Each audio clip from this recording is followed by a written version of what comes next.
I'd like to just take a little time with you to engage some dialogue, particularly as we look toward the future of this lecture and think in terms of areas in which we would like to explore, and also think in terms of how we might expand the lecture series beyond once a year as a possibility.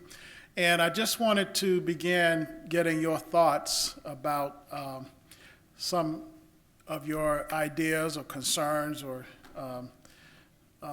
any observations that you have. I think, some have expressed that we wish that we had had a larger group here today, and maybe you can help in making that a reality in the future.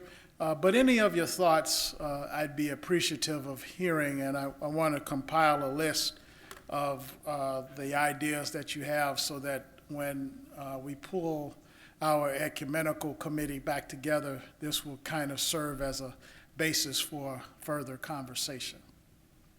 Okay? And I'll give you, anybody want to start off?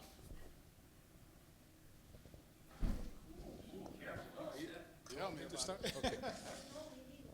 Right. Yeah, I believe, Larry, we were discussing in our committee that since we are in DeSales University, and maybe we can have a topic about, I don't know, like campus ministry, because in campus ministry you have a lot of ecumenism that can happen. We can join campus ministers between the different denominations and just pull some of young adults in here. Okay. That's one.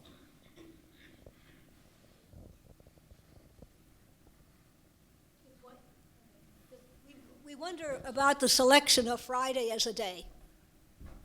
The Friday. Is that like the first Friday, the first time we've ever done this on a Friday, we believe? So we're running into, we've never done it like this before. Well, yes, but let me show what happened. I don't Right. know.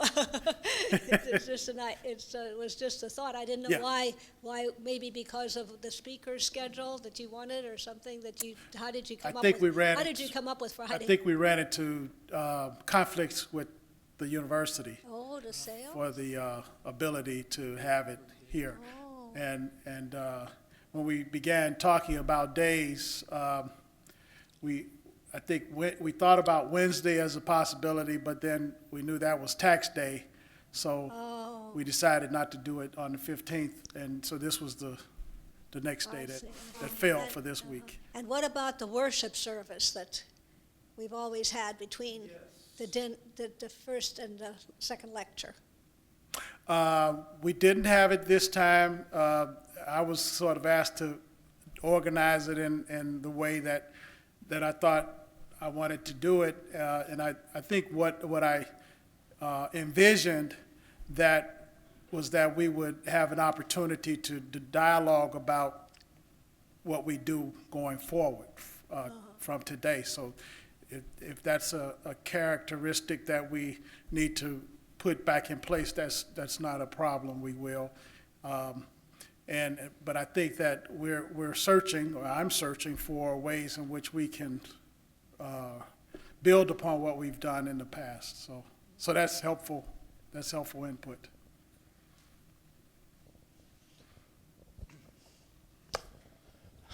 I don't have a problem with Friday. I enjoyed the worship services that we've had. I think some of us have. Matter of fact, I've stood next to some of you who are here, and it was very meaningful that we did worship together. I personally get a lot out of these. I've been to 5, 6, 8. I don't remember anymore.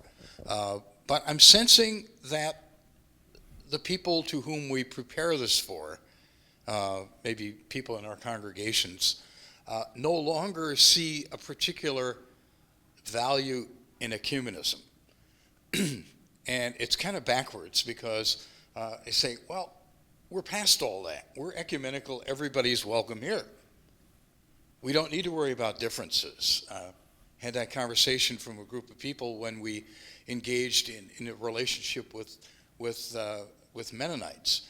And Lutherans and Mennonites have been at war for 500 years and still are. We just don't know it. So there is a need, I think, for continual ecumenical dialogue. But many of the people we are inviting to this probably don't share in that. They think a lot of the differences that we talk about have already been taken care of. I don't know how to deal with that. In some sense, I'm saying because of that, we need to make sure we continue to do this. And I guess I just want to kind of encourage us to go onward and not try to find excuses why we have fewer here than years before. Okay, thank you.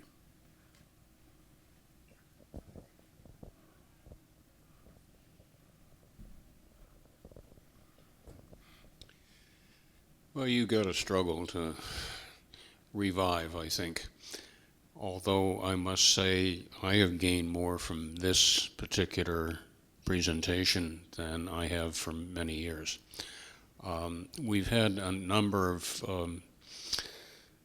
scholarly lectures that I don't think were helpful to building an attendance.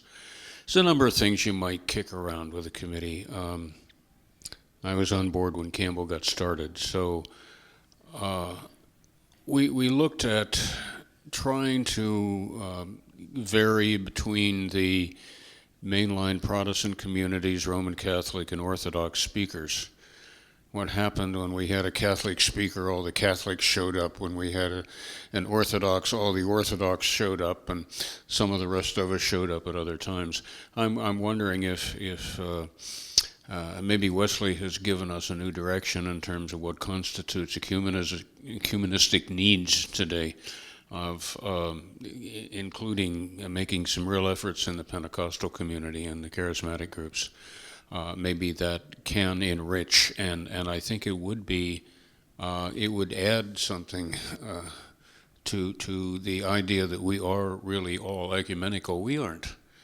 We still have a lot to learn on that, about that, and I think every one of us in our own traditions have seen the times when we sit around making snide remarks about those others who aren't quite as ecumenical as we are, things of that nature. I think, I suspect that the endowment still carries the cost of it. So it's not a matter of that being a major problem. But you might want to look at also the fact that we have Moravian Seminary in our backyard that does basically very good and totally free presentations, and make sure the spacing for this one was good for that. But you're kind of new on board, so this being in your back pocket, I think we can expect that it would take a little while to get a feel for what it is, and then hear from some of the rest of the planning group in terms of what we've learned from the past of what works and what doesn't work. Mm-hmm. And I certainly do hope it can continue. Okay, that's helpful.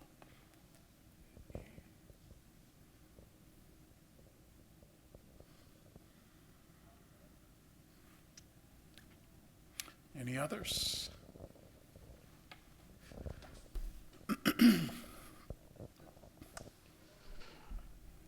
I posted on Facebook this year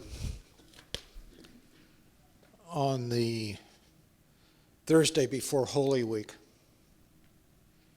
that I missed not being at the Campbell Lectures this year.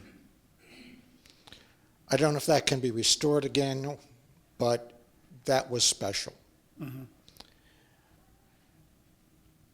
And Wesley, I think, has pointed us in the direction in a couple of ways, and one of which is telling the story.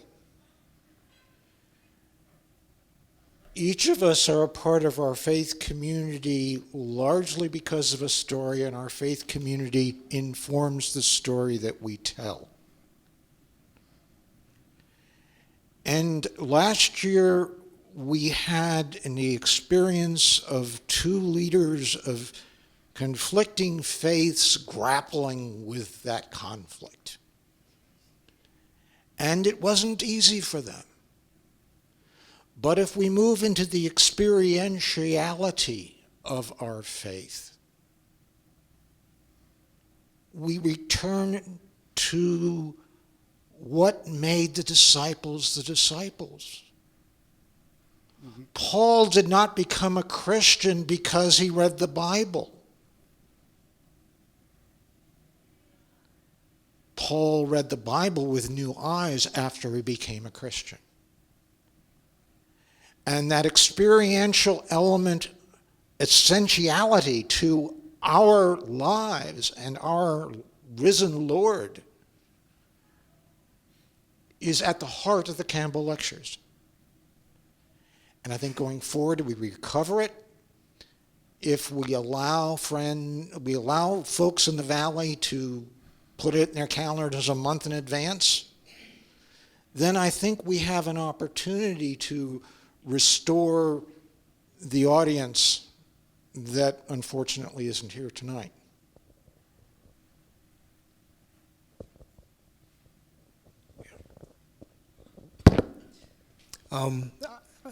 I think from the standpoint of exposure, that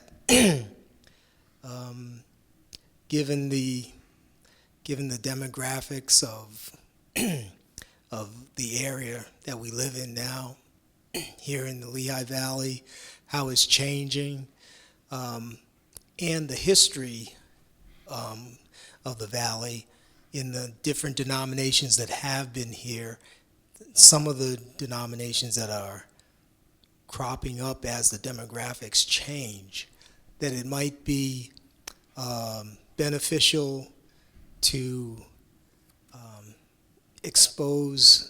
to have a greater exposure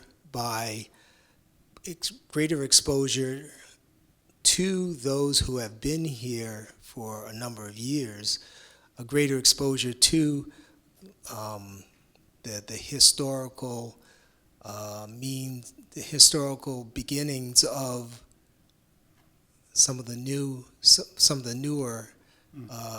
groups that are coming into the area. Okay, and even for those who have been here, like in the African American church, our beginnings, why we worship the way we do, why we had to branch out and form our own churches, our own form of worship, and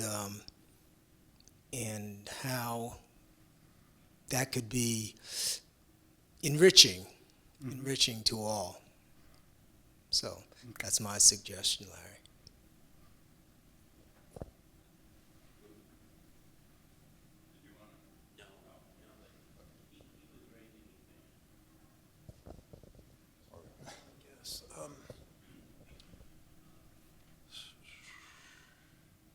Yeah, I think part of the problem is that most Christians that I know of, with a few exceptions, one of which is very active in a lecture program at Moravian Seminary, and another Christian, but most of us are not very theological. And I think this is a shame, because we need to know our similarities, and yes, I think we need to know our differences and work through them.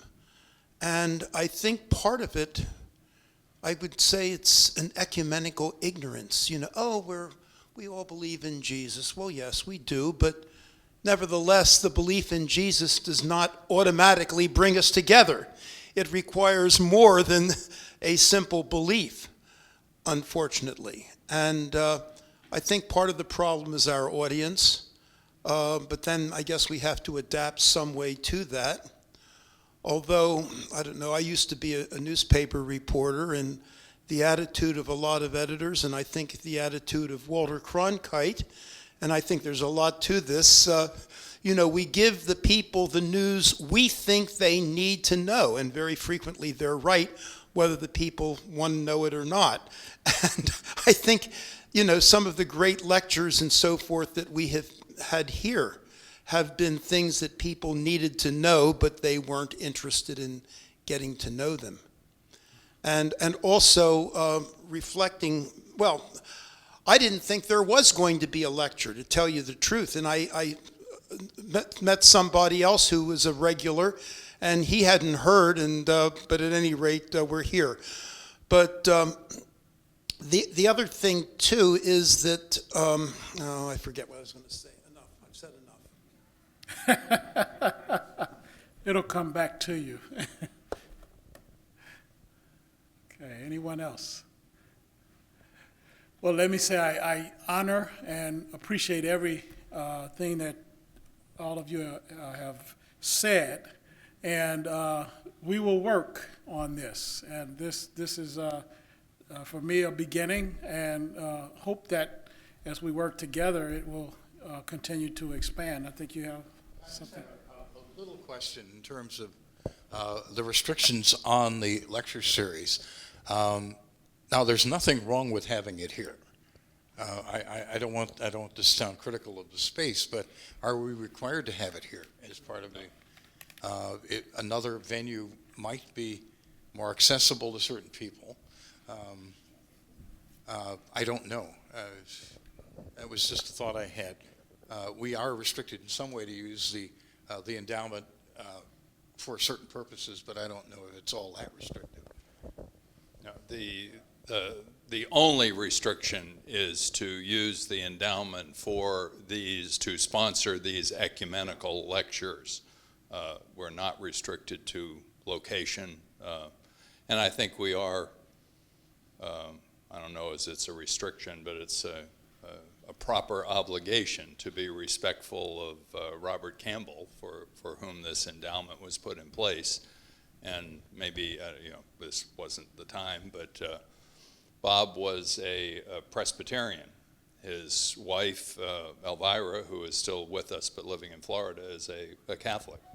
And they are, very connected to ecumenical life, and they brought it together as a family. And so Bob's legacy, in part, is this lecture series. And we very much want to honor that, respect that, and see this as a mustard seed that grows. Just an idea.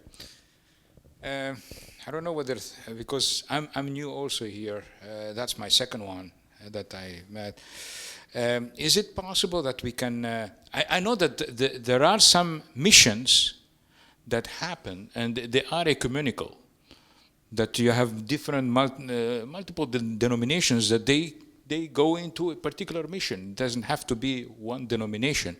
Maybe we can have, like we had last year, a panel, maybe a couple of people that they were involved in a particular mission, and bring us and explain to us how was that mission accomplished, whether it's in South America, whether it's in Africa, and so on and so forth. So it's experiential. It's really living the ecumenism through a particular mission. Okay. Thank you. I think George brings us a good segue to back to Wes, who is going to tell us, about how instead of mission trips where we go with our typical northern paternalistic view to help, that maybe we should be going to visit to learn. Okay. Thank you, Wes. Appreciate all of your thoughts, and you'll be hearing back from me. Great. Let me first see if I can get the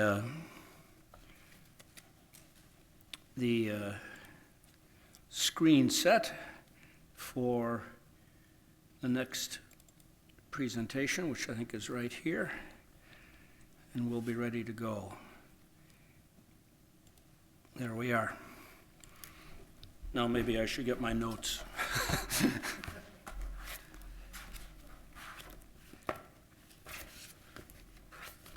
This really has been a delight for me. The people you've had here at this lecture series have been many of whom they're friends, people I know, and it's really you've had some extraordinary opportunities. I hope that you do find a way to continue it. And as an outsider, my only other observation is I'm staying over at the Will's house, which is where the faculty of the faculty who are priests, so forth, they live there, and in meals and just, they all know about the Campbell lecture. And when I say when I'm here, oh yes, and what are you speaking on? And, I would have thought that they would have had interest, and maybe some. Because it seems as if this lecture has it has some resonance within the university, at least amongst the faculty. They all know what it is, and so maybe that's also something to build on. I don't know, Larry, but I just thought just occurred to me. Well, I want to begin this part by, again, taking George's brilliant question and beginning to share the other half of the picture that we see. And I want to do that by telling at first 3 stories. It was about 6 months ago when I came back to the Grand Rapids airport, and I struck up a conversation with my cab driver when I landed and was going home. And I should say that in the course of writing my book, I did a lot of research at the Library of Congress. My other source of research has been talking to cab drivers. And in this case, I asked the cab driver what country he was from. And he said Ethiopia. And then I asked him if he was part of a church.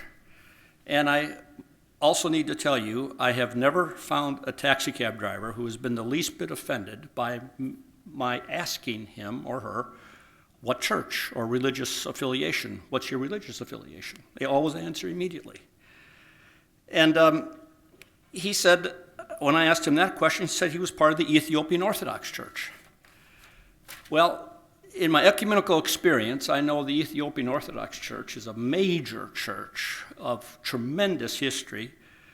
It's really significant in the life of the world church, but I was puzzled by its presence in Grand Rapids. So I asked him where he worshiped.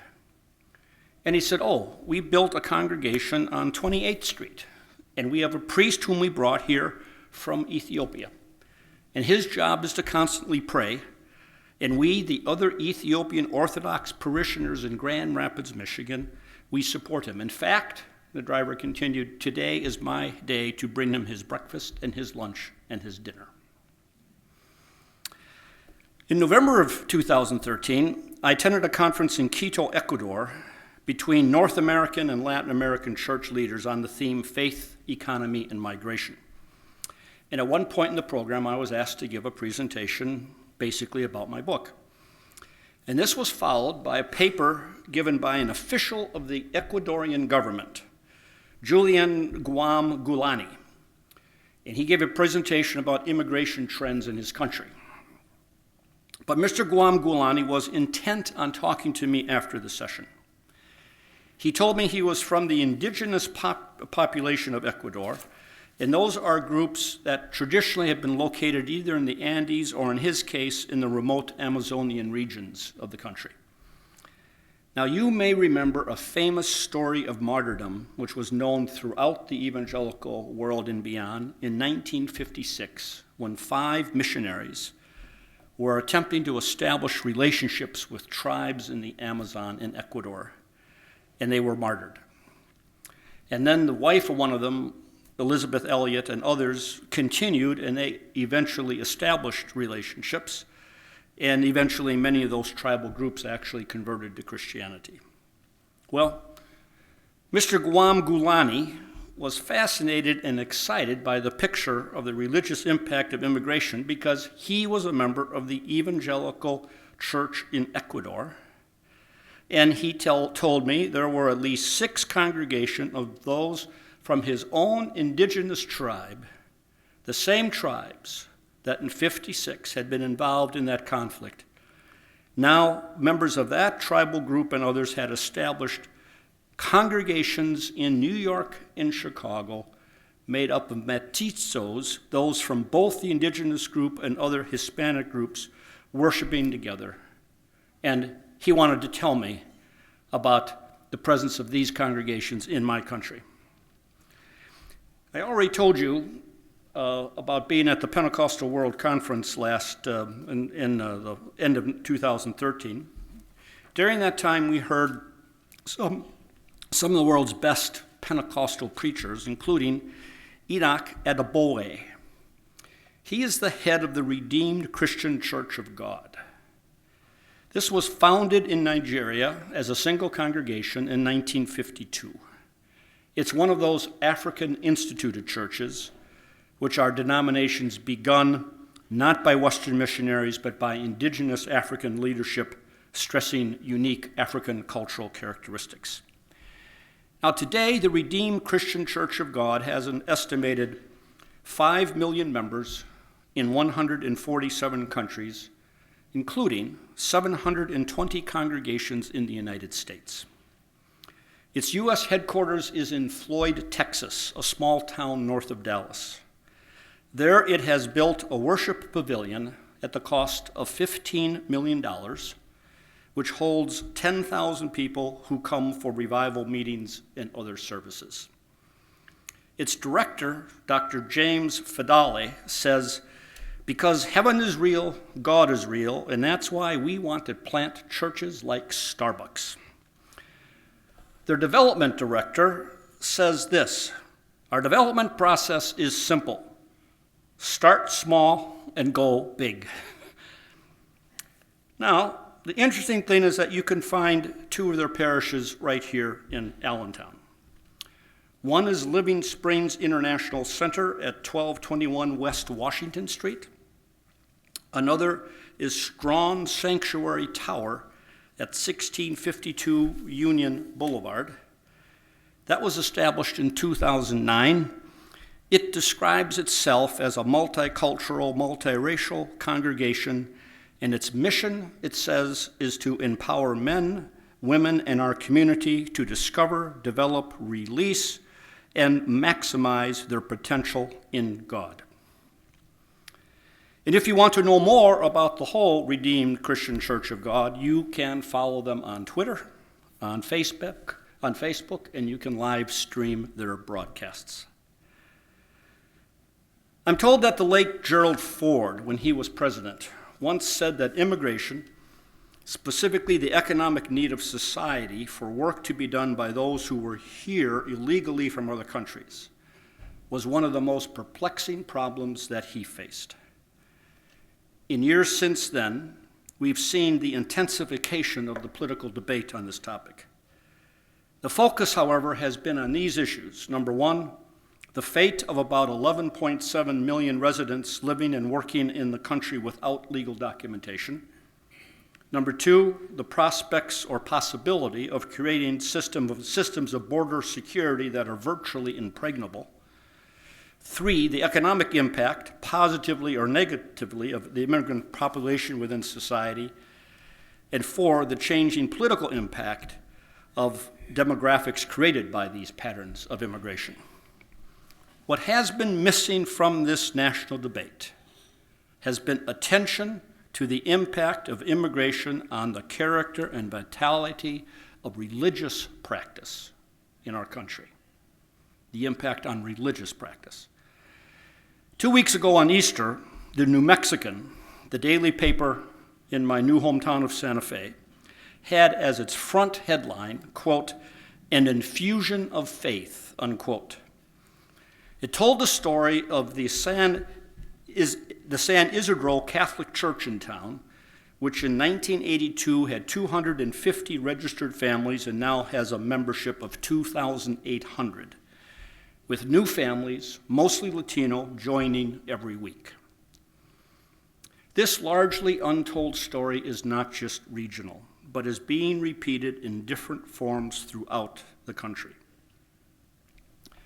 The research that I was privileged to do at the Library of Congress, as well as my experience in U.S. church leadership and ecumenism, has convinced me that immigration has already reshaped America's religious landscape in ways we have barely begun to understand. And further, the future nature and vitality of the churches in America in their relationship to the dramatically changing patterns of world Christianity that we looked at before dinner will be determined largely by our response to the impact of immigration. Even more, this will provide a crucial test of our nation's ability to foster a genuine pluralism that affirms the contributions of our growing diversity of religious practice, rather than more secular perspectives which consign this to the margins of society's vision for the common good. My deep and abiding concern is that we pay discerning attention to the growing diversity of Christian expressions of faith, particularly those springing up from non-Western cultures of the global South, which are now present among our neighbors and changing our religious landscape. Within mainline and ecumenical circles from traditions such as my own, sometimes I feel there is more interest in having dialogue with Buddhists than with Pentecostals. My plea is that it is urgent for us to do both. Migration is transforming the religious life of Europe and North America. The global is truly becoming local. Now, this has always been so. Religious migrants, especially in an area like the Lehigh Valley, have shaped the history of Christianity in the United States. But the attention needs to be focused on how that reality is continuing today in ways often fully not understood or appreciated. I think commonly we view immigration as introducing large numbers of non-Christian religions into U.S. society. And scholars like Harvard's Diana Eck, a good friend, have documented the fascinating increase of religious practice in the United States. And it's true, the United States has become much more pluralistic religiously. Yet, popular assumptions about the impact of immigration on non-Christian religious practice disregard more fundamental realities. In fact, immigration to the U.S. is having its most dramatic religious effects on the Christian population of the country. That's because, first of all, an estimated 60% of all those presently immigrating or arriving in the United States are Christian. Moreover, many come with practices, traditions, and expressions of their faith that have been shaped in a non-Western context. Consider this. The 1990 census, in the 1990 census, there were 19.7 million people in the U.S. who were born in another country. By 2010, in this graph, there were 43 million foreign-born residents in the United States. So today, 43 million people who were born in another country. Of those, 74% are Christian, 5% are Muslim, 4% are Buddhist, 3% are Hindu. While those proportions will shift somewhat in the future, the overwhelming reality is that immigration to the United States is having its major effects on the Christian population. Not surprisingly, the highest numbers of immigrants living in the United States come from Mexico, totaling 12.9 million. 95% of those immigrants are Christians. What do you think the second country providing the highest number of immigrants to the United States is? The Philippines. The Philippines, totaling 1.8 million, nearly all of whom are Christian. Out of 1.1 million immigrants from El Salvador in the U.S., 1 million are Christians. Another 740,000 Christians from the Dominican Republic live in the U.S. along with 700,000 from Guatemala and 860,000 Christians from Cuba. Here's the broad picture. There are 214 million people in the world today who are migrants, meaning they're living in a country different from where they were born. Nearly half of those, 105 million, which is far more than the proportion of Christians in the world, that's about 33%, and here you have almost 50% are Christians. And for these Christians who are on the move, the United States is often their chief destination, accounting for about 32 million, or 13% of the Christian community in the U.S. Not only do the numbers of these Christian migrants to the U.S. tell the story, it's also the intensity of their belief in religious practice. There's an author and a friend, Jehu Hansels. He's a native of Sierra Leone. He's now chair of the World Christianity at the Candler School of Theology in Atlanta. He says, certainly, the vigorous growth of immigrant churches and congregations in the metropolitan centers throughout the country over the last 3 to 4 decades suggests that they represent the most dynamic and thriving centers of Christian faith in America. And Hansel says this, it's a quote I've never forgotten. Every Christian migrant is a potential missionary. Every Christian migrant is a potential missionary. Indeed, many African Christians are drawn to the U.S. for a variety of reasons, but come with a missionary mindset, reflective of the congregations that have nurtured their faith.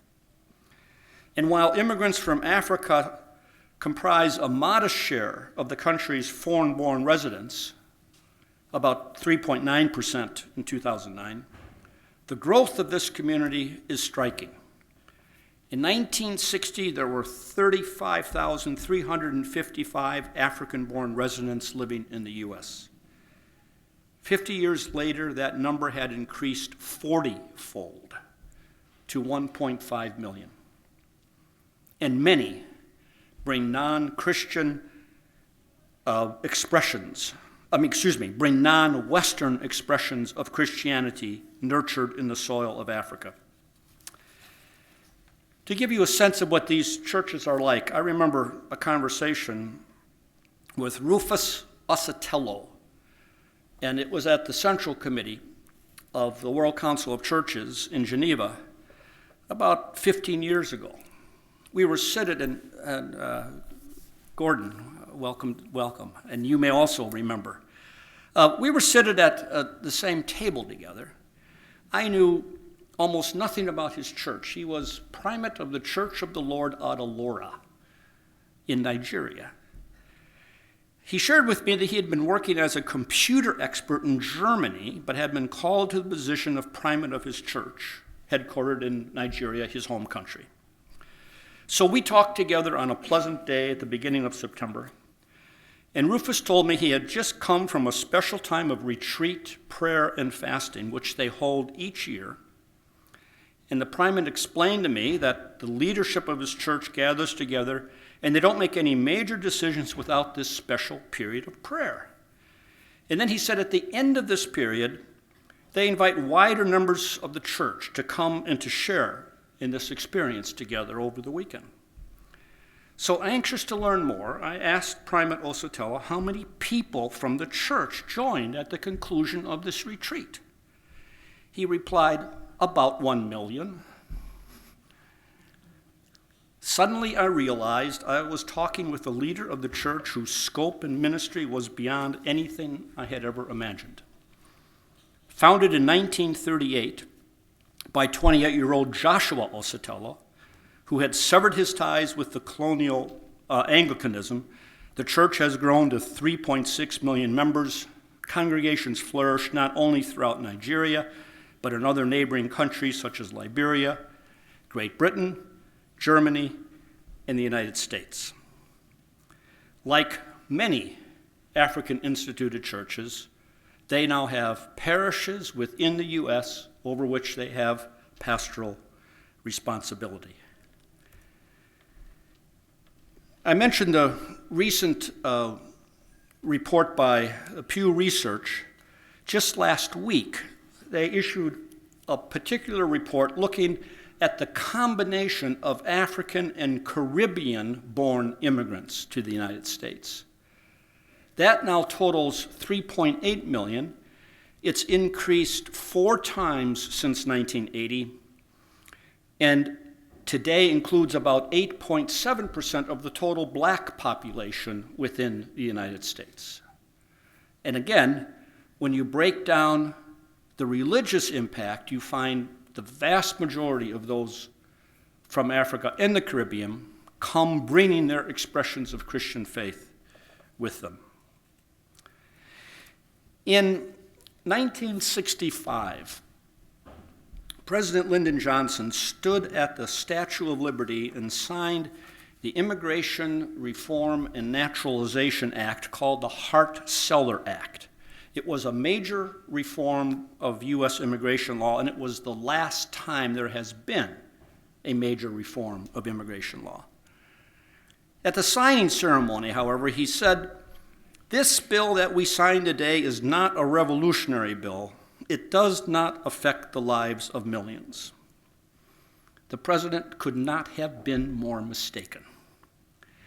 The new law eliminated race and national origin as a basis for immigration, intending to put all nations on an equal footing. It was influenced by the civil rights movement of that time, because the existing immigration laws were blatantly racist.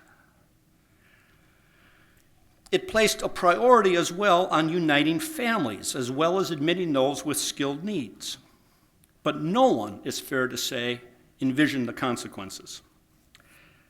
Robert Kennedy was Attorney General, and he was testifying to a House subcommittee about the possible impact of immigration from Asia as a result of this proposed law. And he said this: "I would say that for the Asia-Pacific Triangle, immigration would be approximately 5,000, Mr. Chairman, after which immigration from that source would virtually disappear. 5,000 immigrants would come the first year, but we do not expect that there would be any great influx after that." In fact, the 1965 Act was a watershed in Asian immigration, as well as opening up the flow of non-white immigrants from Latin America, Africa, and the Caribbean. The provision for uniting families had a particularly strong effect on Asians. In 1965, the Asian American population in the U.S. was about 0.5%. By 2002, 7,300,000 Asians had arrived in the U.S., significantly exceeding Robert Kennedy's estimate. According to the 2010 U.S. Census data, 17.3 million Asian Americans are now resident of the U.S. In the last decade, Asian American population grew by 46%, which is faster than any other racial group. The Census Bureau estimates that Asian Americans will grow to 40 million by the year 2050. Now, here again, the Christian community in the United States has been notably affected by this influx of Asian immigrants. Sociologists tell us that 44% of all Asian Americans are Christian. Now, that's a lower percentage than other immigrant groups, but it's a higher percentage of the Christian populations of the countries from which they come, which makes this ever more interesting. The Korean American community, which totals some 1.7 million, is about 80% Christian, compared to only about 35% within the country of Korea. At least 13% of those studying for the Catholic priesthood in the U.S. are Asian. Most of those are Vietnamese. An impact is also seen from abroad, from those students from abroad studying in the U.S. In 2011, the latest statistics I had, there were 723,000 international students in the United States. 60% were from Asia. 157,000 were from China alone. Now, frequently, these visiting Chinese students are welcomed by Chinese American churches and by Chinese and Asian fellowship groups on campuses. Such hospitality often leads to conversion as one joins this community of faith, gathering with fellow sojourners in a new land. Asian American Christians, with their high levels of education and deeply rooted spirituality, will have a growing impact on Christianity in the U.S. If you go to Fuller Seminary today, one of the leading sort of centrist evangelical seminaries, there are 5,000 students there. 1,000 are Asian or Asian American. Hispanic immigration. Hispanics, either foreign-born or by ancestry, now total 50 million people in the U.S. About 33 million are from Mexico. The influx of Mexican immigrants to the U.S. over the last 4 decades has been unprecedented in our history for a movement of people from any single country. The interesting thing, which most people don't realize, is that because of economic circumstances and all the border efforts, right now there's a net zero immigration from Mexico. As many people immigrate from Mexico as go back to Mexico today. Nevertheless, simply because of the birth rates, overall Latino population in the U.S. will result in substantial growth from the present 50 million residents. Now, look at our Hispanic brothers and sisters. About 70% of the Hispanic population in the United States is Catholic. And that means about 35% of all U.S. Catholics today are Hispanic. 71% of the growth of U.S. Catholics since 1960 has come from Hispanics. In some cities like Los Angeles, 70% there of Catholics are Hispanics. The way to think of it is this way. If it wasn't for Hispanic immigration, the U.S. Catholic Church in the United States would be in free fall. The reason why the Catholic Church is relatively maintaining a similar position in terms of population is because of immigration. And we'll see this pattern applies also to other religious groups. It's also critical to realize that Hispanic Catholics bring their own contextualized practices of their faith. Not only is that reflected in images of the Virgin of Guadalupe throughout Mexican neighborhoods in U.S. cities, their forms of Catholic piety reflect the enculturation of Christianity in Latin America. Listen to this. It is estimated that 54% of Latino Catholics identify themselves as charismatic, meaning they incorporate the practices of spiritual healing, speaking in tongues, gifts of the Holy Spirit that we commonly see in Pentecostal circles. Again, in the last month, the Pew Foundation has come out with even new statistics. They point out that the percentage of Catholics Hispanics who are Catholics is declining. It's declining slightly, so that today 1 out of 4 Hispanics in the U.S. is a former Catholic. Now, where do those former Catholics go? Many of them, not all, but many of them go to Protestant circles. There are, and Protestant Latinos count today for about 25%. Now, that's a sizable group. It's around 9.5 to 10 million Christians, which means there are 3 times more Latino Protestants in the U.S. than there are Episcopalians.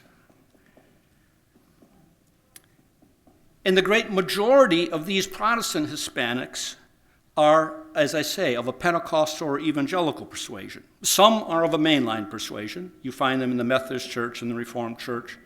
But more can be found in thousands of storefront churches and chapels that dot Hispanic neighborhoods in large U.S. urban areas.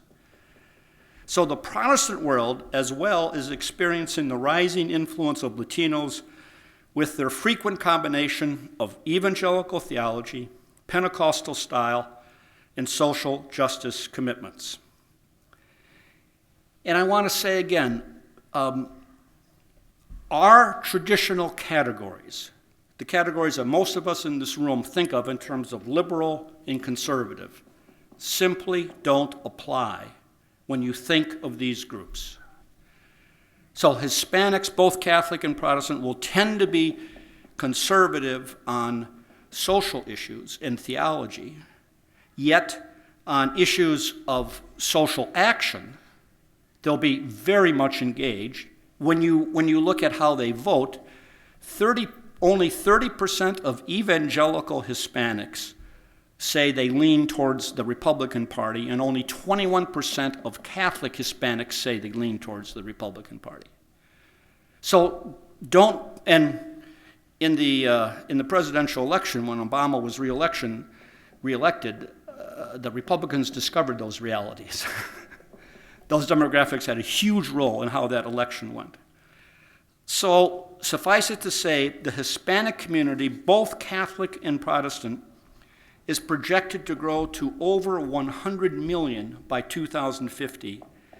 Their presence will become one of the defining features of American Christianity. So, global trends will ensure that migration from the south to the north, as well as from the east to the west, will be a growing part of the world's future. The majority of those on the move will continue to be Christian.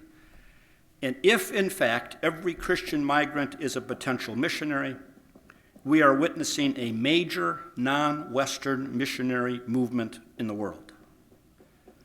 Think of it this way. As the West becomes post-Christian, non-Western Christianity is now coming to our doorstep. Now, a little more to give you this picture. A lot of this still continues to be under our radar. The reality of migration is particularly present in certain states and metropolitan areas. For instance, 3/4 of all immigrants are in California, Texas, New York, Florida, New Jersey, and Illinois. But immigrants are finding their ways to new homes both within major cities and also in suburbs. Take Chicago. Chicago has 590,000 immigrants in its city limits, but 984,000 foreign-born residents live in Chicago's suburbs. The last decade has also witnessed the rapid growth of immigrants in several other cities throughout the middle of the country. Charlotte, Raleigh, Nashville, and Indianapolis all had more than 100,000 foreign-born residents by 2010. Some of the cities with the fastest rates of growth of immigrants in the past decade include Baltimore, Orlando, Las Vegas, and Atlanta. Again, recall that 2/3 of these immigrants are Christians, and thus they are either establishing monocultural congregations or joining multiracial churches, finding ways to nurture and deepen their faith. Congregations of these immigrants are generally not on our ecclesiological or ecumenical radar, yet they are growing. Mark Gornick, in his book Word Made Local, estimates that New York City is host to at least 150 various African immigrant churches. Hundreds more other immigrant congregations thrive and grow within the radius of that world city. But what city in the United States do you think is the most diverse ethnically and racially? Any idea? No, Los Angeles. You'd think New York, you think Los Angeles. The answer is Houston, Texas. In Houston, Texas today, there is no racial majority. Houston is where the rest of the nation is already where the rest of the nation is going. We had our annual meeting of Christian churches together in Houston this February, exploring the development of multiracial congregations, and we had it there because of the enormous religious creativity going on within that large metropolitan area. You look at Minneapolis-St. Paul with its Scandinavian and German heritage. It's seen an influx of immigrants from Africa, Asia, and Latin America, and Luther Seminary there is one seminary that studied all this. I'm sorry, we went backwards there. Luther Seminary has discovered that within Minneapolis-St. Paul, there are 67 Asian immigrant congregations and 73 African immigrant congregations. Moreover, the faith of Christian immigrants, and that of other religious immigrants for that matter, usually becomes stronger and more intense through their experience of immigration. It's an important fact. When a person, whether Christian or Muslim or Hindu, when a person immigrants, typically their faith becomes stronger. Stephen Warner is a discerning sociologist who has probed deeply the significance of religious lives of immigrants.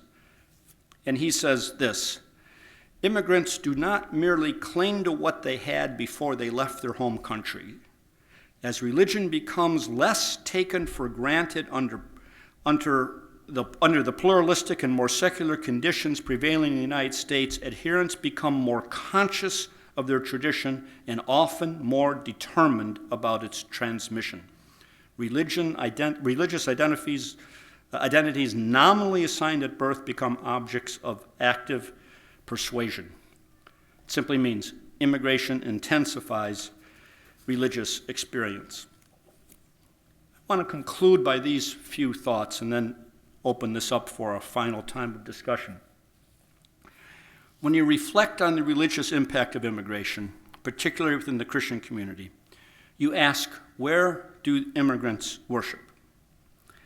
On the one hand, for all kinds of reasons, immigrants are drawn to congregations comprised by those like themselves. They join with those of their country of origin or from their particular denominational affiliation in monocultural congregations.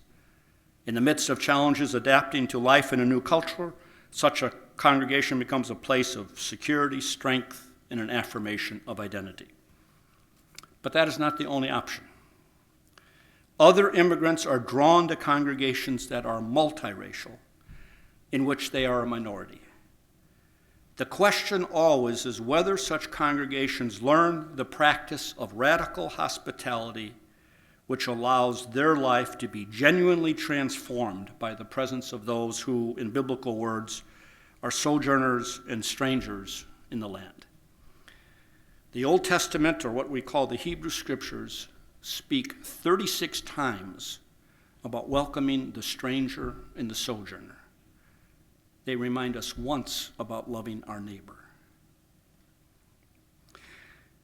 The challenge of developing such multiracial congregations, and that's defined when at least 20% of a congregation is from a racial ethnic background different from its majority, okay? 20% different from whatever majority there is. And then you could say it's multiracial. This is hard to do. In 2008, it was estimated that of the 350,000 congregations in the U.S., only about 7% met the definition of being multiracial.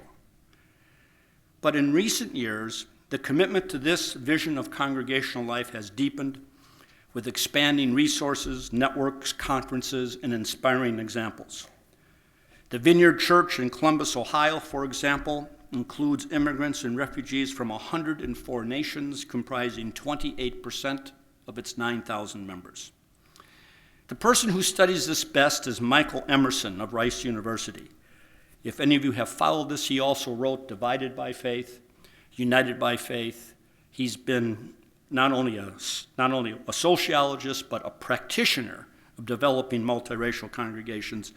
He now documents an increase so that today there are about 13.7 congregations in the U.S. that are multiracial.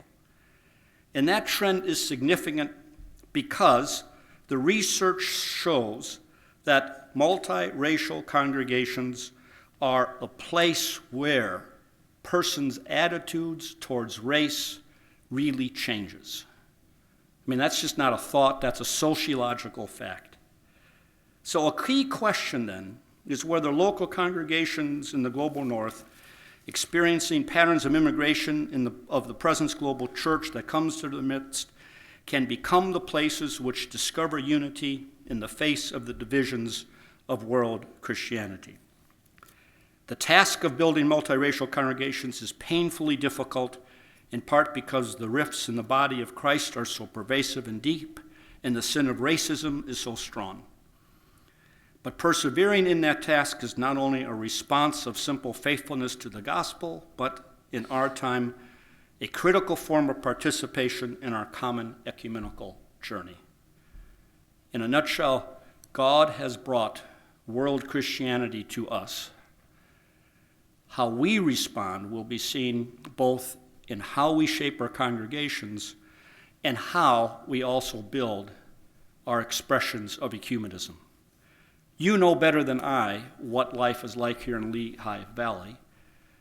I do know from reading statistics that Allentown is about 50% Hispanic. I do know that the valley as a whole has a rate of foreign population at about 8 or 9%. I know that Asian population has increased, and you have the population of several other immigrant groups. You have a long history of immigration in Lehigh Valley, but you have a new reality of immigration here. And I think that is God's gift. And I think it becomes the means by which the major divisions in world Christianity now can be addressed here, right at our doorstep. We're in the post-resurrection time in the church year. And that's a time when we hear the story of the two who walked on the road to Emmaus and who shared together all that was happening. And when they then come and break bread, they suddenly discover Christ in their midst. I think that is the task that we're called to as we receive those whom God has brought into our presence. Thank you.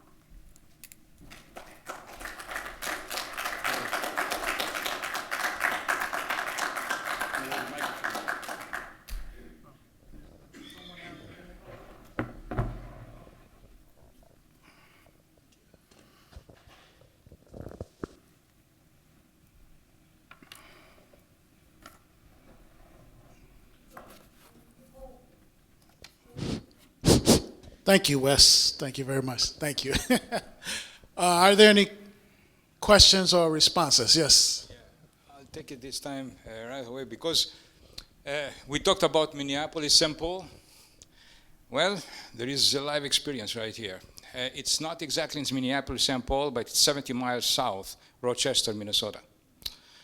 And you're talking about 73 African immigrants. Right beside the Mayo Clinic, there is a church called St. John the Baptist. It's a Catholic church, and it's been linked with the Mayo Clinic through a subway. So that's almost the church of the Mayo Clinic. And a few years ago, well, I spent about 5 years in Minnesota, in Rochester, and a few years ago, maybe about 3-4 years ago, Father John Lasuba from Sudan came to us in St. John the Baptist. That person, first of all, when you see him, and when you are in Egypt, when you see him, he's a very tall person. I was calling him a pharaoh. He looked like a pharaoh. That person lost 5 of his family members in Sudan, killed. But what a humble person. That particular church, and it was a church of about 2,000 families. That particular church was almost an administrative church. We were losing the Holy Spirit. Well, the Holy Spirit became alive through Father John.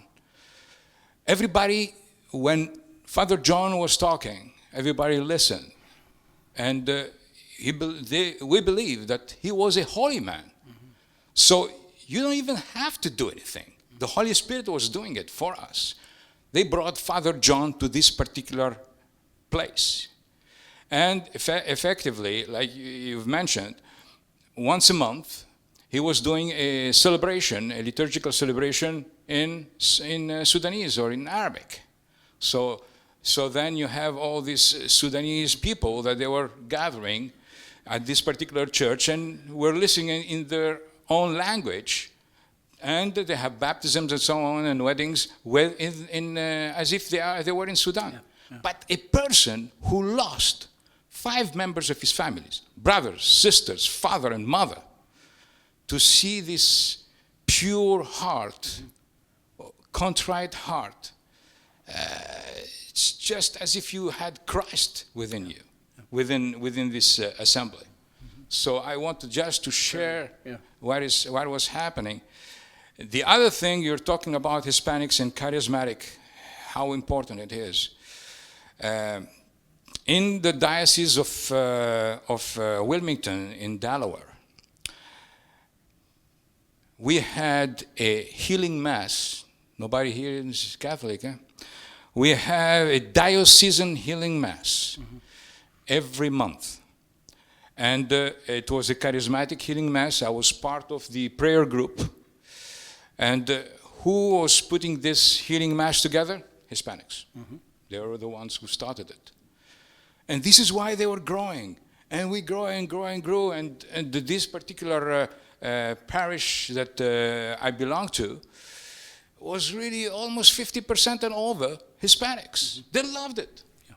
Yeah. And also in Delaware, we had what we called the Life Teen Program. A Life Teen Program that started in California is bringing a liturgical celebration in your parish and being led by the teenagers. So the choir, not the presiders, but the readers, they're all teenagers. They were doing it. This is something that really that particular diocese brought into action as far as Christianity is concerned. And Bishop Barris was ordained by the Bishop of Wilmington when I was there. I hope he does the same thing here. That's the only thing I'm asking. Thank you, George. Thank you very much. Yes.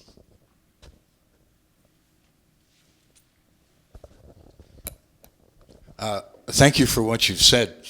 I learned a lot, but halfway through the presentation, I realized I've heard this before.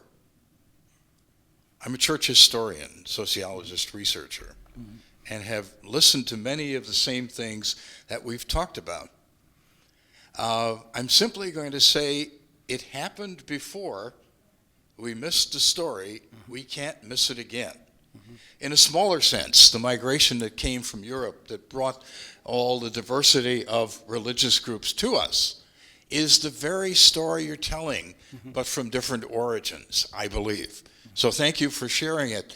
All that being said, I'm going to be a little sloppy with research. If it didn't work out that way, we might all be Lutherans, Reformed, and Episcopalians in this country. Yeah. We wouldn't be all messed up with Baptists and, for heaven's sake, Methodists.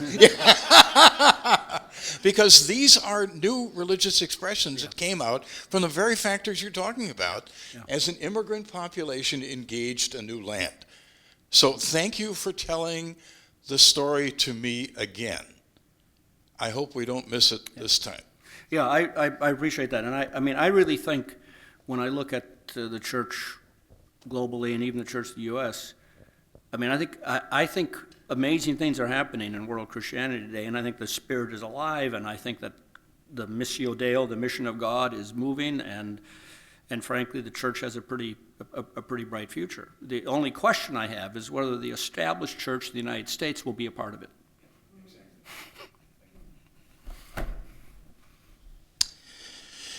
Wes, I'm delighted to catch half of your presentation and to renew friendship with you again. I'm Gordon Summers. This man is a Moravian saint, if you don't know it. He's one of the great ones, a great ecumenist. We were together years ago in the National Council. He's given great leadership to the Moravian Church, and it's a delight to see you, Gordon. You're very kind. But I speak now as an immigrant and one who passed through 3 nations to become a landed immigrant, and one who is the son of a man who was compelled through 4 nations before he landed safely in Canada. Now, what I perceive is that after a while, immigrants settle down, and somehow the energy which you so wonderfully identified as energy that leads to a growing church, some of that energy is lost, and the welcome is lost, and we find ourselves now in a nation that does not welcome immigrants, 1, and 2, a church, an established church that is largely ignorant of the kind of things you've communicated today. You, in the tail end, you sort of theologized and identified essential sin in all of us and how we need to hear the Spirit of God. But how can we pray and bring about the movement of God's Spirit so that we see not only a response to God in welcoming the outsider, but that we could also find some tremendous wisdom and potential for growth and development, not only in our economy and our intellectual basis, but in the church. So I don't know if you'd want to speak on that large subject, Wes. You're about the wisest person to do that. No, you're very eloquent, Gordon. I really think that we have to start by finding those whom God has brought to us.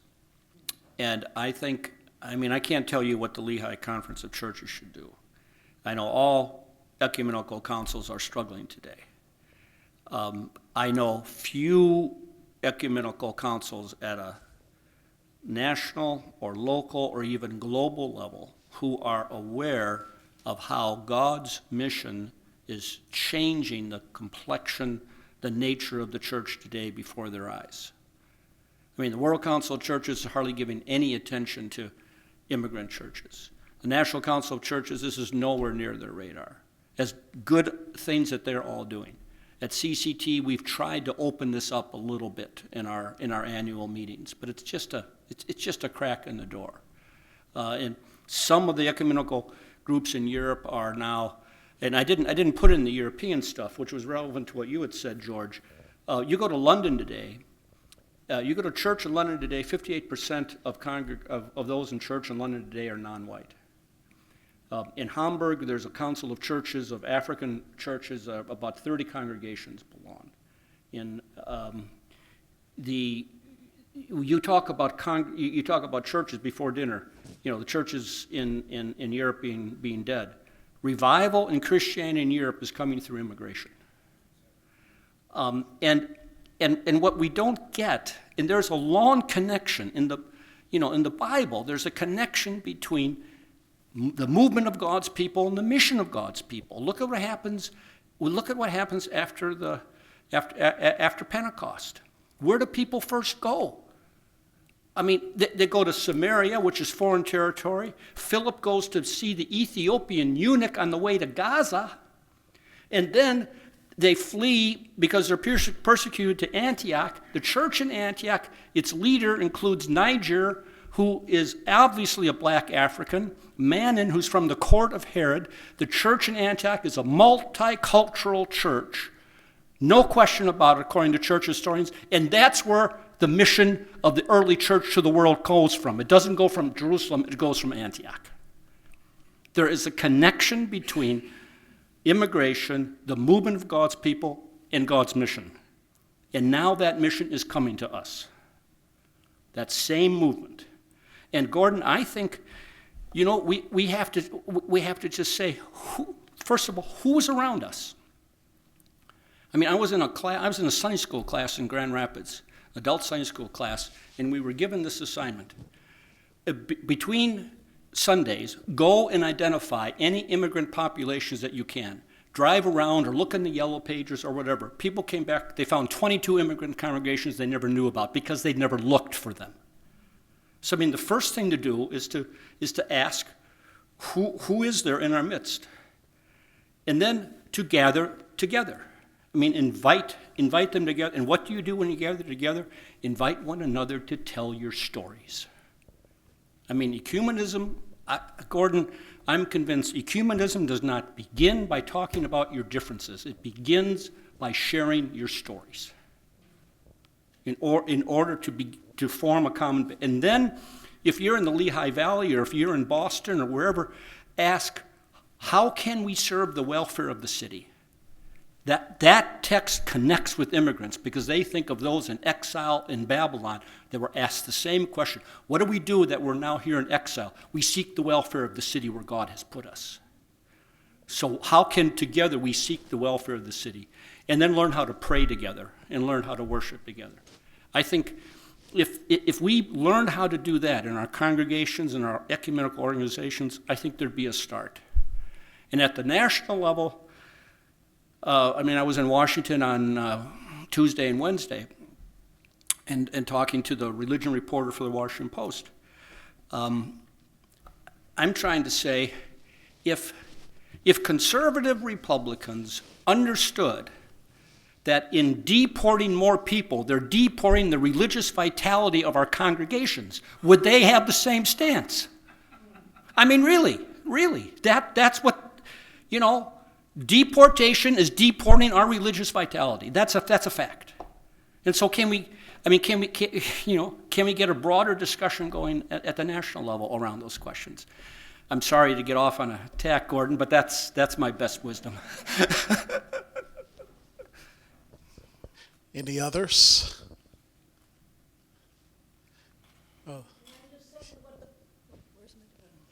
Just second what some folks have said about being first-generation Americans.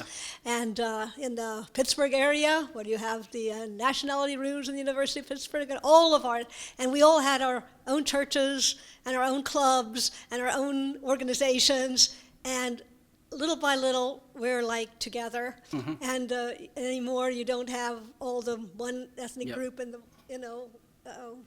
that immigrant groups and one. I'm a Presbyterian now, anyway, and we saw that happen. Some of us, we lived through it, and so we can have hope and prayer in our prayers that this too will emerge. It's just so true. It's just so true that this is an experience that we all should know and that we've forgotten, and it also becomes generational. You know, you probably know the studies of the 1.5 generation and the immigrant groups that come. They first cling and then they have children. They want to move out. They're caught between two cultures. A lot of the growing congregations today are multiracial congregations made up of younger people who are looking for that kind of shared experience in their worship. Okay. Thank you. I think we're done. Thank you very much, Wes. I didn't get to that, but those are, when you talk about how you establish multicultural congregations, it's kind of a step-by-step process. You can find it in the book if you're interested. What? Sure. Oh, sure.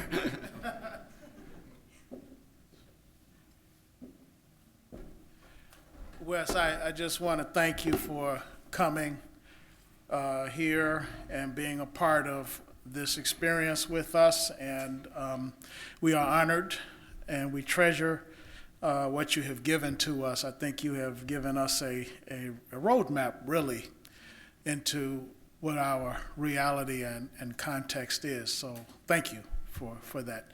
I'm going to ask our executive director, Jack Felch, if you want to come and say a word or so to the collected body. We'd appreciate hearing from you.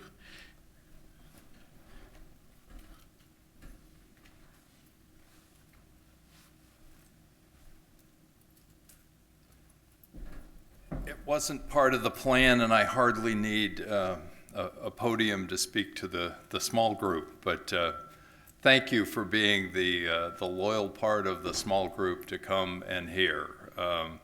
For lots of reasons and lots of things, the conference is going through a dynamic, changing time. I think most of you are aware that we changed our name, and it is the Lehigh Conference of Churches. The in the beginning is important, so we can be TLC churches. So this Campbell lecture is an important part of our ecumenical leg, as is Larry. And we are very excited to have Larry on the team so that we can make a difference in following through on some of the ideas that Wes has shared with us. There is work to be done in being together in Jesus Christ. He is the reason that we do what we do. We are all motivated in different ways from different traditions, but it all comes back to Jesus. The conference stands quite firmly on the fact that we are a conference of churches representing Jesus Christ. And in many ways, ecumenism is this sort of event as well as it is working arm in arm with each other to serve the needy amongst us. So our social work is part of how we are ecumenical, but I think this leg of ecclesiastical ecumenism is very important to who we are, and it's part of what makes us different from some councils, conferences of churches. So that social component is very important, but we are not just a social service agency. We are a group of Christians banding together to make a difference in Lehigh Valley. So thank you. This wasn't part of the plan, but give me an opportunity and I'll have a few words to say. Thanks. Well, we believe in the spontaneity of the Spirit. So thank you. So I'm going to prepare to close. We want to make sure our guest is well rested because I have to get him to his bus to Santa Fe in the morning. And so we'll make sure he gets back. So again, traveling mercies to you, Wes, and to all of you. Would you join with me in a word of prayer? Eternal and gracious God, we thank you for what you have opened up to us this evening. We thank you for the many voices that speak to us this day as we encounter those who have come to our doorsteps and have not only come to the doorstep, they've knocked on the door and they've walked through the threshold. We pray now that as we acknowledge that and recognize the challenge that presents, that we might be open to what new thing you are already doing in our midst. We ask now that as we go from this place, that you travel with each one of us. We seek your traveling mercies and bless each one of us until we meet again. In the name of your Son, Jesus Christ, we pray. Amen.